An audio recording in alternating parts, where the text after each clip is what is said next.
आज हम चैप्टर 19 से रिलेटिव मोशन की बुक से रीडिंग करेंगे। हम रिलेटिव को यूँ समझेंगे। रिलेटिव का मतलब होता है रिश्तेदार, यानी वो लोग जिनसे हमारा कोई ताल्लुक़ हो।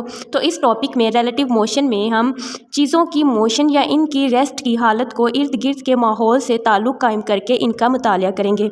ऑब्जेक्ट का इर्द गिर्द के माहौल से ताल्लुक़ बनाएंगे और फिर बताएंगे कि वो ऑब्जेक्ट रेस्ट में है या मोशन में है। तो चले रीडिंग स्टार्ट करते हैं। डायरेक्शन भी, सबसे पहले डायरेक्शन की बात है इस टॉपिक में। तो डायरेक्शन भी एक रिलेटिव टर्म है।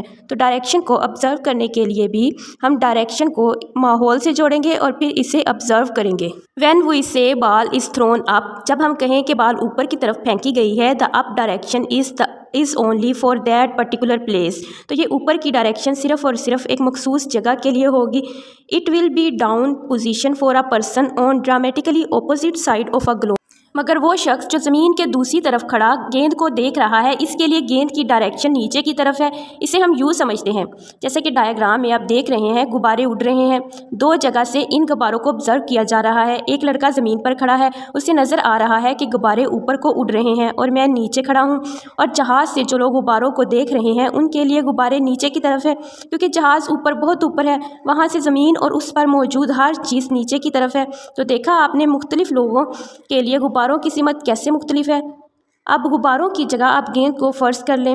आप के लिए गेंद आपने ऊपर फेंकी है क्योंकि आप ज़मीन पर हैं, आपका फ्रेम ऑफ रेफरेंस ज़मीन है।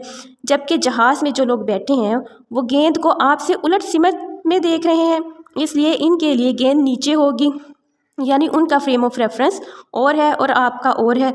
तो दो मुख्तलिफ फ्रेम ऑफ रेफरेंस में गेंद की डायरेक्शन भी मुख्तलिफ नज़र आ रही है। The concept of direction is purely relative. Direction का कंसेप्ट खालिसतन रिलेटिव है, यानी हम इर्द गिर्द के माहौल से मुआसना करके ही बता सकते हैं कि किसी चीज़ की सिमत ऊपर की तरफ है या नीचे की तरफ है। रिलेटिव डायरेक्शन को समझाने के लिए हम एक और मिसाल फ़र्ज करते हैं। आपको तस्वीर में एक पैराट्रूपर नज़र आ रहा है, ये खला में तैर रहा है।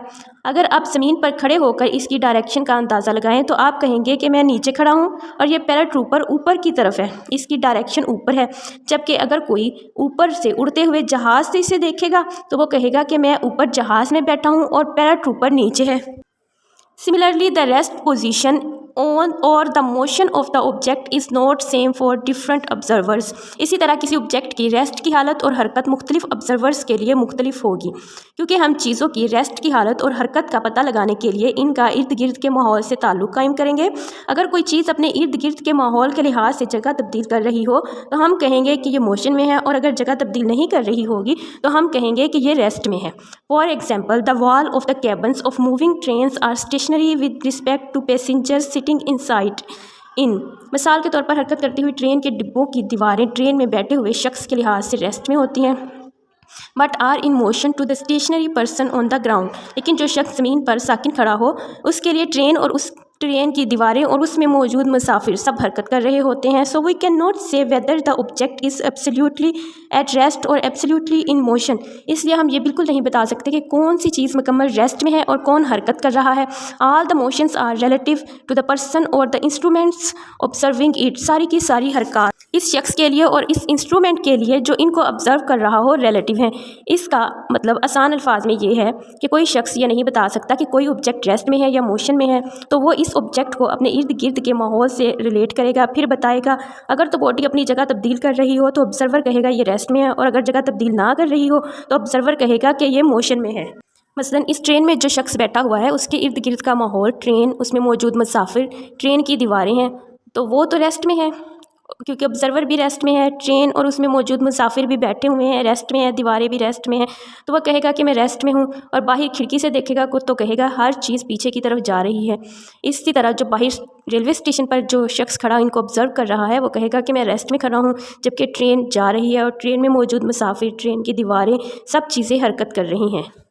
दोनों अपनी अपनी जगह ठीक कह रहे हैं, दोनों अपने अपने फ्रेम ऑफ रेफरेंस से अंदाज़ा लगा रहे हैं चीज़ों की रेस्ट और मोशन की हालत का। इसे हम सिंपल से एग्जांपल से समझते हैं। ये पेन आपको नज़र आ रहा है, ये लिख रहा है। अगर हम पेन से पूछें कि बताओ तुम्हारी स्टेट क्या है, तुम रेस्ट में हो या मोशन में हो, तो पेन कहेगा कि मैं लिखते वक्त रेस्ट में हूँ, जबकि पेज पीछे की तरफ जा रहा है क्योंकि हमने पेन को हाथ में पकड़ रखा है, हमारा हाथ हरकत कर रहा है, जबकि पेन हाथ में लेटा हुआ है, बैठा हुआ है, लिख रहा है आराम से। तो पेन कहेगा कि मैं तो आराम से बैठा हुआ लिख रहा हूँ। पेज पीछे की तरफ जाता हुआ उसे महसूस होगा। जबकि हम देख रहे हैं कि पेन हरकत कर रहा है और पेज साकिन है। पेन भी ठीक कह रहा है और हम भी ठीक कह रहे हैं। पेन अपने फ्रेम ऑफ रेफरेंस से बात कर रहा है और हम अपने फ्रेम ऑफ रेफरेंस से बात कर रहे हैं। Let's perform an experiment in two cars moving with constant velocities in any direction.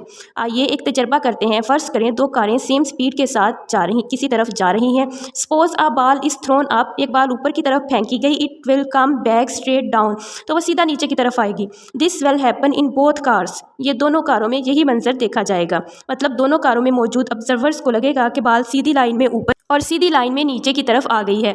But if a person in one car observe the experiment done in another car will observe the same. Suppose now one car is stationary. लेकिन अगर एक car रुक जाए, खड़ी हो जाए, तो क्या इस रुकी हुई कार के ऑब्जर्वर के लिए बाल की हरकत सीधी लाइन में यानी ऊपर और नीचे की तरफ होगी? The person in another car which is moving with constant velocity throw a ball straight up, he will receive the ball straight down. हरकत करती हुई कार में बैठे शख्स के लिए अब भी सीधी ऊपर और सीधी नीचे की तरफ आ रही है। On the other hand he follows sitting in stationary car observe the path of the ball is parabola. जबकि स्टेशनरी यानी रुकी हुई कार में ऑब्जर्वर के लिए अब बाल का पाथ पैराबोला हो गया है। इस सारे पैराग्राफ से में क्या समझाया गया है, ये बात अब हम देखते हैं। ये बात समझाई गई है कि अगर मोशन रिलेटिव है तो इस मोशन के साथ जो टर्म्स रिलेट करती हैं वो भी तब्दील होंगी। किसी चीज़ पर फोर्स लगेगी तो वो हरकत करना शुरू कर देती है, इसकी वेलोसिटी तब्दील हो जाती है, ये डिस्प्लेसमेंट तय करती है, एक्सेलरेशन पैदा हो जाता है इसमें, वगैरह वगैरह। तो जब ये दोनों कारें हरकत कर रही हैं तो इनको बाल सीधा ऊपर और सीधा नीचे आती हुई मालूम होती है, यानी जो भी डिस्प्लेसमेंट बाल तय कर रही है वो सीधी लाइन में है।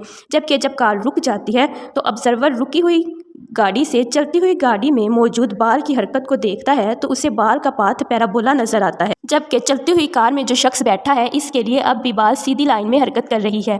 एक ही बाल है लेकिन दो मुख्तलिफ फ्रेम ऑफ रेफरेंस में बाल का पाथ मुख्तलिफ है। फ्रेम ऑफ रेफरेंस वो जगह है जहाँ से हम ऑब्जर्वेशंस ले रहे हैं। एक ऑब्जर्वर का फ्रेम ऑफ रेफरेंस रुकी हुई कार है जबकि दूसरे ऑब्जर्वर का फ्रेम ऑफ रेफरेंस चलती हुई कार है। दोनों मुख्तलिफ फ्रेम ऑफ रेफरेंस में मौजूद हैं तो दोनों के लिए बाल का पाथ भी मुख्तलिफ है। एक शख्स के लिए बाल का पाथ सीधी लाइन है और दूसरे के लिए पैराबोला। दरअसल जो रुकी हुई कार में बाल को देख रहा है उसके लिए कार में मौजूद शख्स जो बाल को उछाल रहा है और बाल तीनों ही हरकत कर रहे हैं। गाड़ी आगे की तरफ जा रही है, बाल भी गाड़ी की सिमत में आगे की तरफ जा रही है। जब बाल गाड़ी में मौजूद आदमी के हाथ में है तो बाल की वेलोसिटी का सिर्फ एक ही कंपोनेंट है हॉरिजॉन्टल डायरेक्शन में जो गाड़ी के साथ साथ हरकत कर रहा है। जबकि जब ये शख्स बाल को ऊपर की तरफ फेंकता है तो अब बाल ऊपर भी जा रही है और गाड़ी की डायरेक्शन में सीधा आगे भी बढ़ रही है। अब बाल की वेलोसिटी के दो कंपोनेंट हो गए हैं, एक हॉरिजॉन्टल और दूसरा वर्टिकल कंपोनेंट, जिसकी वजह से बाल का पाथ रुकी हुई गाड़ी में बैठे शख्स के लिए पैराबोला है। चलती हुई गाड़ी में बैठा शख्स चूंकि खुद भी बाल और कार के साथ आगे की तरफ जा रहा है तो ये शख्स बाल की वेलोसिटी का हॉरिजॉन्टल कंपोनेंट जो गाड़ी की डायरेक्शन में है उसे ऑब्जर्व नहीं कर पा रहा, इसलिए उसे बाल सीधी ऊपर और सीधी नीचे आती हुई मालूम हो रही है।